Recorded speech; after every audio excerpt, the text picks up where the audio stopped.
नमस्कार मित्रांनो, इन्स्पेक्टर मंजू या मालिकेच्या येणाऱ्या जबरदस्त भागात आपल्याला पाहायला मिळते मंजूचा जीव अतिशय धोक्यातच असतो. तात्यासाहेब आणि आर्यन मिळून आता जे काही करणार आहेत ना कारस्थान, ते पाहून सगळ्यांनाच मोठा धक्का बसणार आहे. इकडे मात्र मंजूला आता ते किडनॅप करणार आहेत. मित्रांनो, मंजूसोबत लग्न आता इकडे करण्यासाठी तात्यासाहेब आता आर्यनला मदत करतायत. तात्यासाहेब या गोष्टीसाठी रेडी होतात. त्यांनी असा इतका घाणेरडा प्लॅन आता बनवला आहे. कारमधून मंजूला ते किडनॅप करतात. तिला एका जंगलात आता घेऊन जाणार. मंजूच्या चेहऱ्यावर प्रेक्षकांनो सगळीकडे त्यांनी बांधून टाकलेलं असतं. मंजूला आता अक्षरशः बोलताही येत नाही. सत्याला मात्र आता नक्कीच डाऊट आलाय की मंजू कुठे दिसत नाहीये. मंजूचा शोध घ्यायला सत्या निघतो. इकडे मात्र मंजू संकटात सापडलेली असते. तर मित्रांनो, आता वेषांतर करून सत्या तिला कसा शोधणार. इकडे आर्यन तात्यासाहेबांनी तिला एका मोठ्या दूरच्या जंगलामध्ये नेऊन ठेवलेलं असतं. तर आता आर्यन मंजूसोबत जबरदस्तीने खरंच लग्न करण्यामध्ये यशस्वी ठरणार आहे का, नेमकं मालिकेमध्ये काय आता वेगळं वळण येणार आहे, हे सगळं आजच्या भागातच आपण पाहणार आहोत. आर्यन मात्र आता अक्षरशः मंजूला फोन करून इतका काही छळत असतो ना, मंजू त्याला वैतागून जाते. इकडे मात्र तिने फोन कट करून आणि ती आता सत्याला बोलत असते. सत्या म्हणतो, वाघमारे आता काय करायचं आहे आपण. मंजू म्हणते, हे बघ सत्या, सध्या तर माझ्याकडे आता कुठलाच ऑप्शन नाही आहे बघ. आता मंजू आणि त्यांचं सत्याचं बोलणं मात्र त्यांची आई चोरून ऐकत असते. मित्रांनो, मंजूची आई म्हणते, काय गं मंजू, तू काय एकटी एकटी बडबड करते. अगं तुझ्या डोक्यावर परिणाम झालाय की काय. तेव्हा मात्र मंजू थोडीशी दपकते आणि ती सत्याला म्हणते, सत्या अरे आता काय करायचं, तुझ्याशी बोलताना लोकांना मी वेडीच वाटत आहे, आता काय करायचं. सगळं आपली बोलणं ऐकत असतात. लगेच आता तो बोलतो, वाघमारे अजिबात तुम्ही आता काळजी करू नका, मी आहे ना, इथून आपण फटाफट बाहेर पडूया बरं. आता ती म्हणते, अरे जायचं तरी कुठे सध्या, आता सांग ना. आता तो म्हणतो, मी सांगतोय ना, फक्त तुम्ही माझ्यासोबत चला.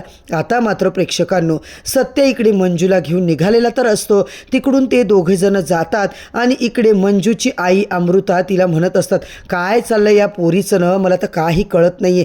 इकडं आता देवाला मी प्रार्थना करते, काय चाललंय हिला नीट कर बाबा, हिच्या डोक्यावर परिणाम झालाय. दुसरीकडे मम्मी साहेब आहेत, त्या आता तिकडे बसलेल्या असतात. त्यांचं बोलणं चालू असतं आणि मम्मी साहेब मात्र आर्यन इकडे बघत असतो. आर्यन म्हणतो, काय झालं, तुम्ही सगळे काय विचार करताय. तर आता ते म्हणतात की आम्ही असा विचार करतोय की हा सत्यासोबत जे काही आज घडलंय ना, तो सगळा प्रकार एक प्रकारे घातपातच होता ना, कोणीतरी हे जाणून बुजून घडवून आणलंय. आम्हाला तर असंच वाटतंय. आता मात्र आर्यनची चांगलीच घाबरगुंडी उडते. आर्यन म्हणतो, हो ना, मला पण हे असंच वाटतंय बघा, कारण कोणीतरी हे जाणून बुजून घडवून आणलं. नाहीतर सत्यादादा आपला किती मजबूत माणूस होता, सत्यादादा सोबतच आहे असं आपल्याला वाटतंय ना. असं आर्यन आता दोन्हीकडून बोलत असतो. आर्यन असंही म्हणतो की कुणी घडवून आणलं काय, आता मी ना सगळं शोधून काढतो. आता आर्यनच्या बोलण्याचं खरं तर सगळ्यांना चांगलं वाटतं. ते बोलतात, हो ना आर्यन, बघ ना. तेवढ्यात प्रेक्षकांनो तिकडे एक म्हातारा माणूस, म्हातारी बाई येते. ते दोघं जेव्हा आतमध्ये एंट्री करतात, ते मात्र म्हणतात, हे माफ करा, आम्हाला आमच्या जमिनी गेल्यात, आमच्या जमिनी कुणीतरी हडप केल्यात, आम्हाला आमच्या जमिनी पाहिजेत. तुम्हाला सांगतो, आमचा सत्यादादा गेला, पण आम्हाला न्याय हवा आहे. कोण आम्हाला न्याय देणार आहे. आमच्या दादाशिवाय आमचा इथं न्याय द्यायला कोणीच नव्हतं, आम्हाला तुम्ही न्याय द्या असं म्हणत आता ते म्हणतात, काय झाले तुम्हाला. आई बाबा आता रडायलाच तिकडे विचारतात, काय झालं काय झालं. तेव्हा आता ते म्हणतात, तुम्हाला काय सांगू, आमच्या जमिनी घेतल्या एका माणसाने हिसकावून, सगळं हडप केलंय त्याने. ते म्हणतात, कोण केलं असं सांगा ना. आता लगेच तो बालमा म्हणतो, तेव्हा शांत व्हा, आम्ही आहोत ना, कशाला काळजी करतायत. तर आता ते म्हणतात की हो, पण आमचा सत्यादादा असता. तर आता आर्यन मात्र लगेच बोलतो, काय, हे बघा, तुम्ही अजिबात काळजी करू नका, मी आहे ना, मी तुम्हाला न्याय मिळवून देतो, तुम्हाला तुमची जमीन परत मिळवून देतो. आता लगेच मात्र ते म्हणतात, तुम्ही कोण आहात, तुम्हाला कोण मध्ये बोलायला सांगितलं होतं का. मध्ये येऊन बोलत असतात लोक, आमचं आम्ही काय ते बघून घेऊ. आता लगेच तो बोलतो, अहो असं नाही आहे, मी करतो ना तुम्हाला मदत. आता मात्र आर्यन म्हणत असतो, इथे मी कुणाच्याही जमिनी दाखवा, कागदपत्र दाखवा. तो माणूस आता कागदपत्र दाखवतो खरं. जेव्हा दाखवतो तेव्हा तो काय बोलतो, काय चाललंय हे सगळं, ही ज्यांची जमीन आहे ना, तुम्ही खोटं बोलताय बाबा असं म्हणत तो आता त्यांनाच हातपाया पडत असतो.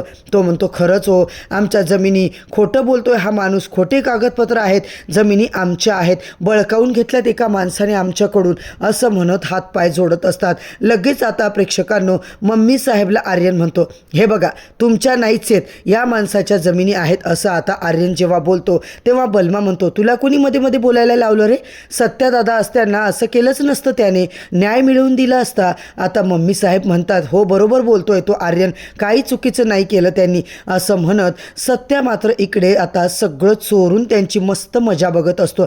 आर्यनची तर पुरती वाट लागलेली असते.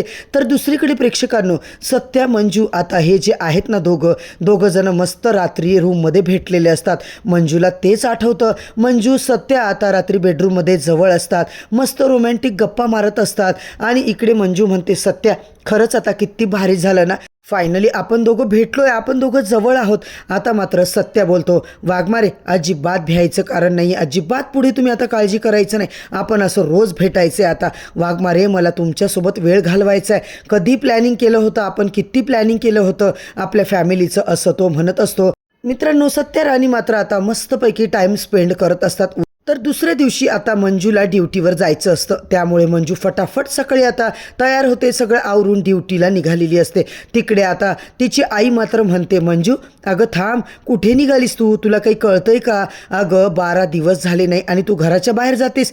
मंजू म्हणते आई तुम्हाला काही कळत नाही आहे का, मला शोधून काढायचं आहे, माझा सत्यासोबत कोणीतरी जो घातपात केला आहे ना तो जाणून बुजून घडवून आणलं हे सगळं कोणीतरी, मला ते सगळं शोधून काढायचं आहे. त्यावर मात्र मंजूची आई म्हणते मंजू अगं आमचं ऐक. मंजू अजिबात तिचं काही ऐकत नाही. मंजू तिकडून तडक निघून जाते, पोलीस स्टेशनला येते. इकडे मात्र पोलीस स्टेशनला सगळे आता हळहळ करत असतात, सगळे रडत असतात. मंजू आल्यावर मंजूला बघून सगळे आश्चर्यचकितच होतात. मंजू म्हणते हे बघा आता सगळ्यांनी कामाला सुरुवात करायची आहे, आपल्याला शोधून काढायचे की हे सगळं कुणी केलंय, कुणी घडवून आणलं हे सगळं. आपण सगळ्यांनी मिळून हा शोध लावला तर नक्की शोध लागणार आहे आणि नक्की आरोपी बाहेर येणार आहे. इकडे सत्या जो आहे तो पुन्हा एकदा वेश बदलून प्रेक्षकांनो म्हाताऱ्या माणसाचं रूप घेऊन तिकडे आता दातं बितं काळे काहीतरी विचित्र रूप घेऊन पोलीस स्टेशनला आलेला असतो. आता मंजूला भेटायला तो आला तर खरं, इकडे मात्र मंजू जी आहे ती काहीतरी केसवर अभ्यास करत असते. ते म्हातारे आजी आजोबा तिकडे पोलीस स्टेशनला येतात. तर आता मंजूची इकडे प्रेक्षकांनो तिला मात्र खूप टेन्शन आलेलं असतं.